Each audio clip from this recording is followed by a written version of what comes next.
Candace asked me to talk about smart irrigation controllers.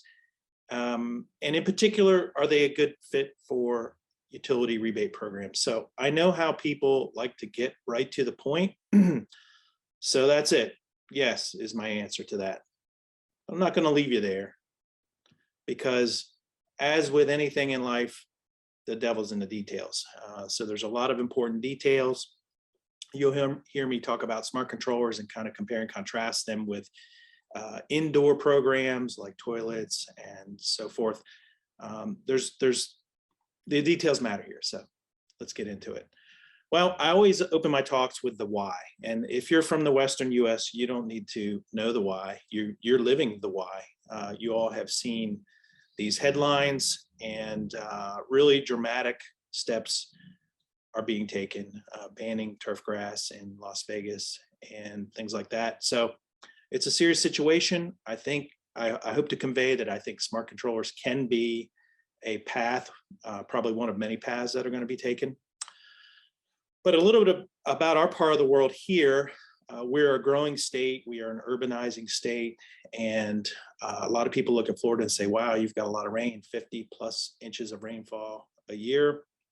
That is true. That is a lot of rain, but we have population growth, sandy soils. Virtually all new construction has irrigated landscapes. So that does cause an immense demand on our public utility systems where potable water is used for irrigation. And even though we like to try and use alternate sources, potable water is the source in many cases. So two technologies of smart controllers. We use that word smart controller and lump two separate technologies under that nomenclature, and that is ET controllers, evapotranspiration controllers, known as ET controllers, soil moisture sensor controllers, and you may hear me refer to those as ET and SMS. The ET controllers are also called weather-based irrigation controllers, WIBICs. Both of these have a label through the EPA WaterSense program. The soil moisture sensor controllers receiving a process to be labeled. That process was recently completed within the last year and a half or so. ET controllers have had a label for about 10 years, I guess, maybe a little bit more than 10 years. So let's step back in time a little bit. A decade ago, a little more than a decade ago now, I wrote a paper kind of summarizing the state of these controllers. And the question then was, do these work? Because manufacturers were approaching utilities and asking them to rebate them. And the question really was, do they really work? Do they save water? Do they result in more efficient irrigation? And at that time, there were 7 peer-reviewed journal articles. So you can think of these as research studies. There were 10 study reports. These were largely utility reports of rebate programs or studies that utilities had done. And the outcome of this summary was that the research studies showed 40 to 70% savings. Wow, that's amazing. But in practical application, from implementation in the field, there was less than 10% savings. So why was there this large gap? We're going to get everything I'm going to talk about is going to get into that. And some of that was in the early days, there were giveaways of controllers. So controllers got given away and they weren't necessarily even installed. In many cases, they weren't installed properly, programmed properly. In some other cases, they ended up in customers' hands that were not high irrigators to start with. So for all of these reasons, there was a kind of a low impact in the early days. And a little teaser, things have gotten better, but we're going to talk about that. So in the beginning, ET controllers were largely created by startup companies. You can see some of these controllers here sort of look prototypical. And these companies followed the process that had been used for decades in agriculture of using ET and then estimating plant water demands and then scheduling irrigation accordingly. More about that in a minute. But over time, these companies, some of them still do exist. Many of them didn't make it through the time period of the Great Recession where business went down. And then others were bought up by the larger or their technology was bought up by the larger irrigation companies. Soil moisture sensor controllers have been around for decades. Many people think these are newer to the market, but they've actually been around for many decades. The question is, have they been successful for many decades? And I think the answer is largely, somewhat mixed, but largely no. The technology just wasn't there until maybe the last couple decades. And they have gotten to the point where they are robust. In other words, they will last for a number of years. And again, many of these were small companies and sort of the same story. Some of those companies still exist. Some of that technology was bought by the large companies, but there's a number of them out there today. So ET controllers, there's two basic varieties, sensor-based and signal-based. They are what they sound like. The sensor-based controllers have some type of on-site sensing, whereas the signal-based are sent, they are either sent weather data or they are sent an ET signal from a weather network. In the early days, say 10 plus years ago, the sensor-based seemed to have favor with the manufacturers, but now what we're seeing is signal-based have there's more interest in signal-based. There's just well, we'll talk about why, but in the early days, the signal-based was more difficult. You had to have sort of proprietary networks. The weather data weren't as available, and some of the manufacturers had a fee for that signal to transfer the data, and that became a problem where a user may not pay the fee, a $5 to $10 a month fee. It's out of sight, out of mind, and then you have this expensive at the time $500 to $1,000 controller that became a fancy timer on the wall. That's all changed. So as I said, in the early ET controllers, they utilized the agricultural approach to ET estimation, crop ET estimation, and then that leads directly to irrigation scheduling with two methods of ET estimation through FAO 56 or the ASCE EWI method, both of which are widely accepted in agriculture and now in the landscape controller market. These two methods are very similar on a daily basis, virtually the same for all practical purposes, and they're modified Penman ET methodology. So they're kind of state of the art in terms of how do we estimate ET.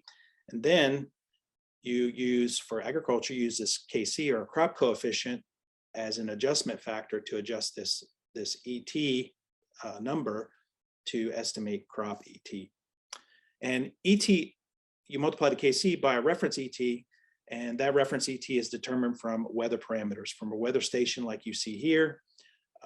There are weather networks in many states, certainly big ones like California, the SMS system, and many other states in the West and even in the East, there are weather networks. So this data has become more readily available over time. And what the manufacturers did is they said, well, this is not an agricultural crop. It's not a monolithic planting of one single crop over hundreds of acres. It's a landscape. It's got multiple plant types, different densities, shade, no shade, et cetera. So this concept that is used or developed in California, WUCL's, the water use classification of landscape species. The approach there was to sort of modify the KC concept into a KL, or a landscape coefficient, which is then derived from a species coefficient. So that's the inherent ability of that or need of that plant to for water. So transpiration rates differ across species. KMC, or microclimate, is it in a shady or a sunny area, and everything in between. And then KD is a density coefficient to account for how dense those plantings are. So this concept was married with the ETC concept in early controllers to calculate ET. And essentially what they were doing is they were calculating the amount of water in the soil. That's what these equations lead you to in a daily soil water balance. And then when that water depletes to a certain point, then it's time to irrigate. That's what the controllers were doing. There are many controllers out there now. I think there's over 800 on the EPA WaterSense list that have a label, ET controllers. And there's many variations of this theme, many ways to simplify it, which has been done over the years. We're going to get into some of that. So here's an example of 3 controllers that we have tested over time from left to right. You can see the weather, the on-site weather sensors are quite varied between these controllers. On the left is a Rainbird ESP SMT-E, which is no longer available on the market, but it had a rather large looking sort of weather package. And there were some even larger than this in the early days that measured wind speed, solar radiation, relative humidity, and really to calculate ET from all those basic components. This one measures temperature, and it uses a simplified number of simplified methods to estimate ET based on temperature. And you tell it where you're at, so it knows your latitude, so it can get at solar radiation estimates. And it also has a tipping bucket rain gauge. This was kind of an innovative thing. You don't see this too often in these controllers, and it's likely due to the complexity and customer satisfaction over time. But that does lead you to a more accurate estimate of irrigation needed if you're measuring the precise amount of water rainfall that occurs on site. Moving to the right, this is a Hunter solar sink, so you can see the weather sensing package there from the front of it. It has a solar radiation sensor and a temperature sensor, and in the back where you can't see, there's an expanding disk rain sensor. Much like the one here on this Weathermatic Smart Line, that's an expanding disk rain sensor on the top, and there's a temperature sensor embedded within this shield. So they all approach it in different, the concept of scheduling based on ET in different ways, and that carries throughout the entire industry. So there's a lot of ways to do this. But as I said, probably all of you have in front of you or in your pocket your probably close to $1,000 computer that you're carrying around, a smartphone. Can't see it in the camera, but we have access to this weather data now, which is, it's just everywhere, and it's easy. It's much less expensive than it used to be. So manufacturers have tapped into these weather data sources and are now using this in their signal-based controllers. One other innovation that's happened is using apps to connect to the controller. And here's 2 of many, but the Req'd, that's the one on the right, that is really the only way you interact with that controller to program it. And these manufacturers have gone to a great deal of effort to make this as simple as possible, because when you get into all of these controllers, particularly ET controllers, the more settings you have, the more complicated it is, and that translates into the more difficult it is to communicate that and educate your customers of that. The one to the left there is the Hunter HydroWise, which is also has that app capability. And customers love this. The people who get these, they really like it. They like to interact through the app. With some of them, like the HydroWise, you can set up a contractor account, and if a contractor is putting these in, then they can, if a customer goes in and changes the controller via the app, the contractor can always revert back to the original programming. So that's a really nice feature for contractors, and they can kind of oversee many controllers that they've installed. So lots of advantages to this. Switching gears to soil moisture sensor controllers, there are 2 basic approaches, the bypass approach and an on-demand. I'm going to focus on bypass. On-demand is really where you turn the irrigation on based on soil moisture and you turn it off based on soil moisture. So usually this is multiple probes at multiple depths, maybe multiple probes within the irrigation system. Typically these are 2-wire, so they're meant for campuses. Think college campuses, office parks, kind of larger schools. Larger areas that are irrigated tend to be quite expensive, but for that application, that makes sense. The bypass controllers are the add-on to an existing timer. They do not turn the irrigation system on. I'm going to tell you about that. So soil moisture sensor controller, obviously the soil moisture sensor has to be buried in the planted area, and you want that sensor in the area where the plant is extracting water. So in not just in the root zone, but in the active root zone where the water extraction and refilling due to irrigation or rainfall is happening. The lower left photo here just kind of shows you an example of a soil moisture, an SMS controller interface, and it's connected to a rather old time clock. So these will work with any 24-volt time clock. More on that in a minute. But you can see here that in this turfgrass area that the sensor's buried pretty shallow. This is our sandy soil, by the way, here in Florida. So it's buried about 3 inches deep. So the soil moisture sensor controller consists of this interface device you see there on the right, connected to a timer. These happen to be the same brand, but they don't have to be the same brand. So they'll work with any controller will work with any timer. There are some soil moisture sensor controllers that are what the EPA calls a plug-in device, and those could be a timer like you see here that comes with the ability to talk to that manufacturer's sensors. So those are proprietary when it comes to that communication. But for the most part, many of these are what the EPA calls an add-on device, where you add this interface to an existing timer and then install the sensor in the irrigated area. So quick recap, a typical timer will irrigate at the day and the time of irrigation. It will initiate irrigation for however many minutes you have set in that timer. Pretty simple. If you add a soil moisture sensor controller, you can think of it as being in line with the common wire. Well, that's actually how it's wired up. And then the decision to irrigate or not will either proceed based on the soil moisture content, or it will be bypassed. But don't leave the sensor in bypass position. Correct. So in this example, we have measured water content of 7% and a set point at 12%. Don't get hung up on the numbers. These are actually typical numbers for us in Florida. They would be very different anywhere else, but don't get hung up on the numbers. The point is that the measured value is lower than the set point that you have programmed in.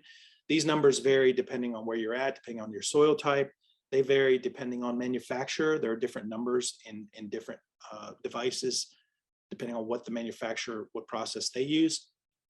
But in any case, you probably get the point that, hey, it's below the set point, it's drier. That means it's going to allow irrigation, and that would be correct. In the alternative case, where water content, measure water content at the day and the time of irrigation, remember the timer's controlling all this, at the day and time of irrigation, it's above the set point, so the interface will bypass that scheduled event. And so all the irrigation in that timer, if it's a 4-zone timer, 10-zone timer, nothing's going to irrigate. Okay, that's the important point here. So this soil moisture sensor controller will not turn the irrigation system on. It's either going to let it run or not. So there's two important points there. The threshold has to be programmed properly in the interface, and then the timer schedule has to be programmed properly for a reasonable irrigation schedule, whatever that is for your region. Moving on. There are two flavors of connectivity, wired and wireless. Of course, these days, we're all into wireless everything. And when I give talks or trainings on this, everyone gets excited about wireless because, you know, they start thinking about wired, especially in a rebate program with a retrofit. Wow, I've got to put that wire in, and the sensor needs to go on the other side of the house to where the wire needs to go. That means we're running a lot of wire. There's already utilities in the ground we have to be aware of. I've got to run it under a driveway. It just increases the hassle factor, and in practical terms, it increases the cost because the labor of putting that in will be higher. Wireless, everyone's excited about, but most of these are, there's only a couple on the market, and the ones I'm aware of are pretty much line of sight, so that can become a problem. And then you have battery issues over time. Even though the manufacturers strive to make the batteries last as long as possible, you're still going to have a battery device there that will need to be attended to in time. And then 2 years, 3 years later, when the batteries run out, no one remembers where their sensor's at. So there's all these little issues. As I said when I started, I think they're a great idea, and I think they can be great, but you have to weigh the application on an individual case-by-case basis. So how deep in our soils, like I said, in that active root zone for turf, our warm season turfs here in Florida, that's going to be probably about 3 inches. The active roots are probably around 6, maybe 8 inches. There are roots that go deeper than that, but that's like one single root where 80% of the roots are in that top 6 inches. So that's where we have recommended to put the sensor. That could be slightly different in your area. My guess, if it's turf grass, it's probably going to be in that 3 to 4 inch zone. I've had contractors tell me in the Midwest that they put the sensors 4 or 5 inches deep, maybe even a little deeper than that, to avoid aeration. And they have had success there. The problem is if your soil moisture dynamics kind of are like this in time. They go up as water's added, then down as the plant extracts water. As you go deeper in the soil, that signal is dampened quite a bit, to the point where if you go out of the root zone, then the signal you're getting is just water input and drainage out. You're not getting, you have to capture that ET signal where the water is taken up by the plant. All right, so recently in 2020, the end of 2020, I did an update on where we're at. Went through the literature and looked at what we had in terms of referee publications. There are now 17 publications, and many of the publications, 10 plus years ago, were from us in Florida. We were doing a lot of work, and there wasn't much going on anywhere else. But now there's been work in New Mexico, North Carolina, California, Colorado, et cetera, et cetera. So it's really gotten out there. That's really nice, because you have a variety of soils, a variety of weather conditions, different people trying these out, and writing about the pros and cons. And in summary, the research studies are very similar, 40 to 61% savings versus that 40 to 70% savings. And in practical application, about a 30% savings. And that's, when I say practical, that means as real world as you can get with these studies. So that's really good news. And that's, at least in the research studies, typically that savings is relative to a generous timer-based schedule, because it always depends on what you're comparing it to. So it's good to see in the real world that you're seeing reductions of around 30% with these devices. Now, something I want to talk about, that if y'all are in the business of doing water conservation rebate programs, you know this, there's the human factor. I want to say it's probably even more so with irrigation controllers, because the humans have to interact with it. It has to be installed properly, maintained, and programmed properly. So proper installation, I'm going to give you 5 seconds to 10 seconds to tell me if you think this looks good.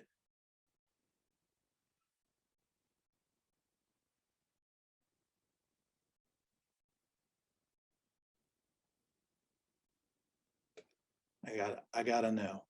Yeah, I don't know why this rain bucket was or this sensor module with a tipping bucket rain gauge was installed under a palm tree. I'm guessing it was a lot easier to install it there than anywhere else, because you got to get a ladder to put it higher, or you've got to run wire to move it away from that tree. But yeah, this is common sense. I mean, let's see. Maintenance. Yep, you got to maintain sensors. You got to maintain, everything needs maintenance. And this is another reason why the signal-based controllers are favored by many people, because you're receiving that signal. Be careful. If you all have ever looked at WeatherBug or Weather Underground, if a manufacturer is using those sources, I've got a WeatherBug weather station near my house that it never gets rain in Florida. I don't know what's going on. So you still have to be careful, even if it is a signal-based system. Soil moisture sensors and probe location. How about here? Does this look like a good spot for a soil moisture sensor probe? I see someone saying slope. Too much shade. That might have been the previous slide. This is probably not a good location. You've got the houses are close together, and a lot of times this area in between, yep, people are pointing out shaded from two sides. Usually this is a shady area, depending on the orientation. It's also often a drainage way. It's constructed often that stormwater is designed to run through here. You have irrigation systems coming from both sides. So if you're installing your sensor for your system here, it's probably going to be plenty wet plenty of the time. So there's probably a better location, maybe here in a sunnier location. So these things are, like I said, it is common sense to a certain extent, but we're all human, and sometimes we want to take shortcuts, and that will alter the effectiveness. How about, I talk about this all the time, how about a smart controller on a broken irrigation system? I think no, I think not a good idea. At the very least, the system needs a visual evaluation so that you don't have broken heads, clogged heads, things like that. You don't necessarily have to go do an audit with a full DU test, but at least a visual evaluation or assessment and check it off. Yep, all the sprinklers are spraying. They look like they visually have adequate coverage, and then you can move on from there. And then there's just the surreal, I don't know. I'm without words on some of these things, but like I said, it's still common sense. I'm going to wrap us up today with a story about a longer term project that we had the privilege of working with Orange County Utilities in Florida, and that's in the eastern, sort of toward the east of Central Florida, near Walt Disney World.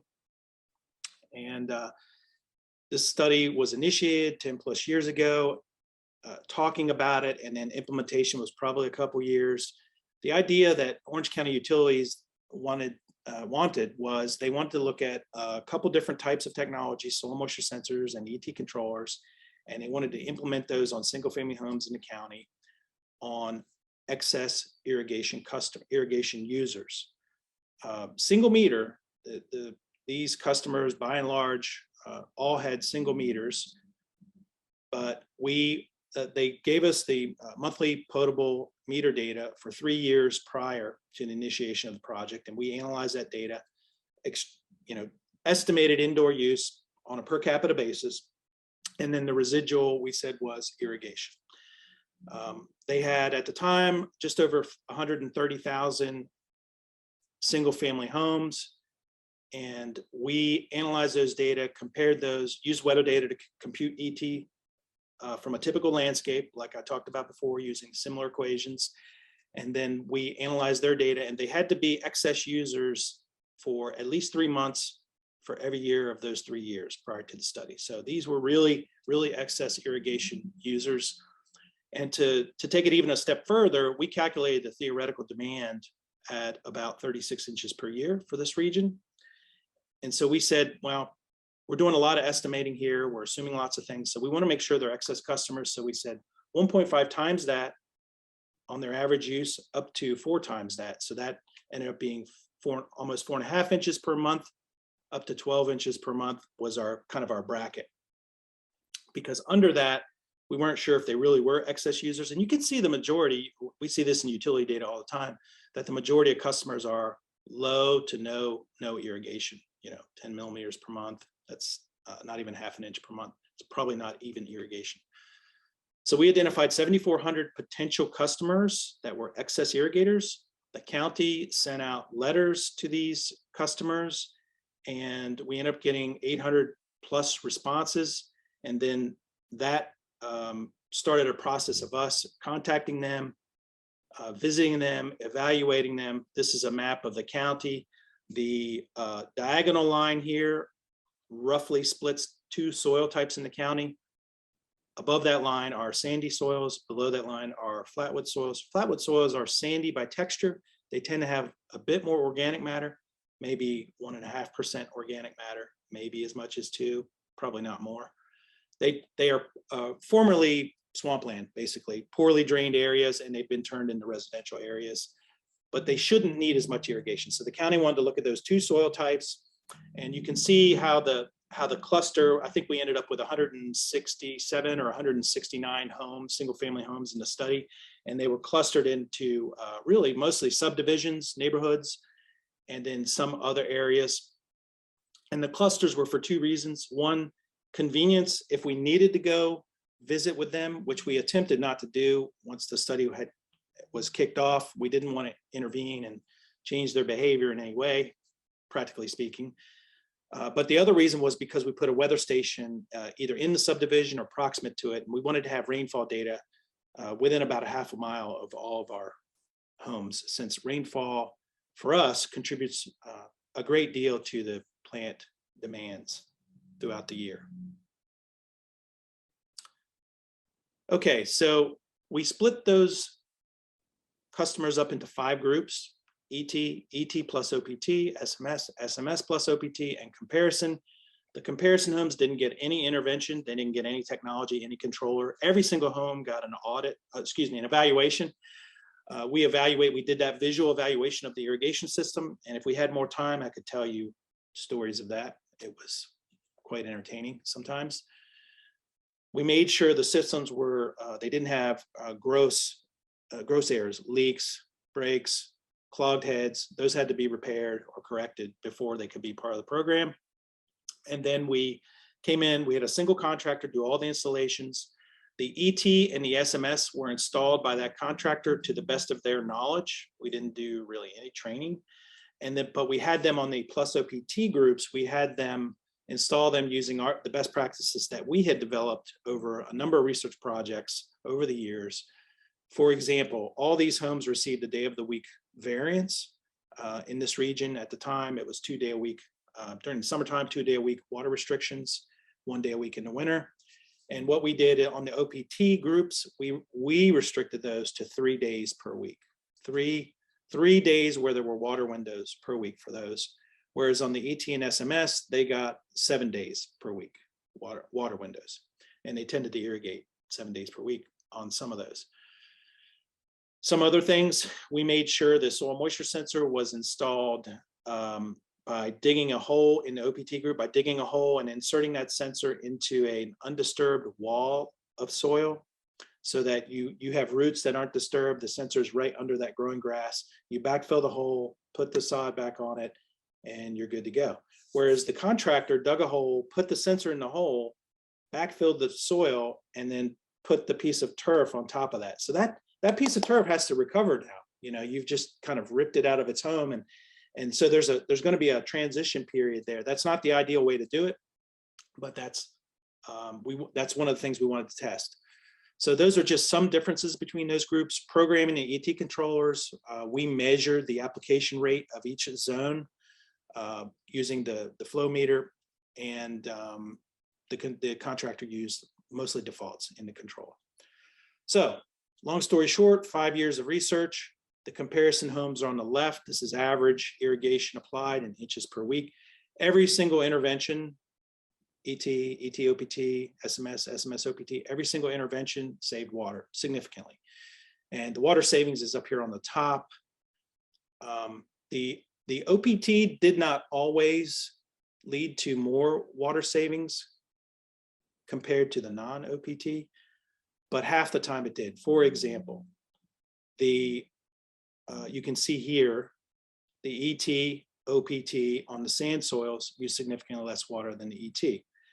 In contrast, on the flatwood soils, the soil moisture sensor OPT utilized less water. So the OPT never used more water, but half the time it used less water. So we think there's some benefit to those best practices when it comes to installation and programming. And so where are we now? Well, in Alachua County, Florida, that's where I am. That's where the University of Florida is at, in Gainesville. All new systems have to have a smart controller, basically a water sense certified or labeled smart controller. California, I kind of get mixed stories when I talk to folks. Some of you probably know, but I thought maybe smart controllers were required under MWELO, the Model Water Efficient Landscape Ordinance, but some other people told me no, they're not required. But currently the CEC is they're working on adopting the water sense specification for controllers. So I wouldn't be surprised if in a year or 2 years, California requires controllers. Somebody asks OPT, that's the optimized, that was programming the controllers based on our recommended best practices. And then of course, as you all know, numerous utilities rebate controllers throughout the country. So I'm going to close with that.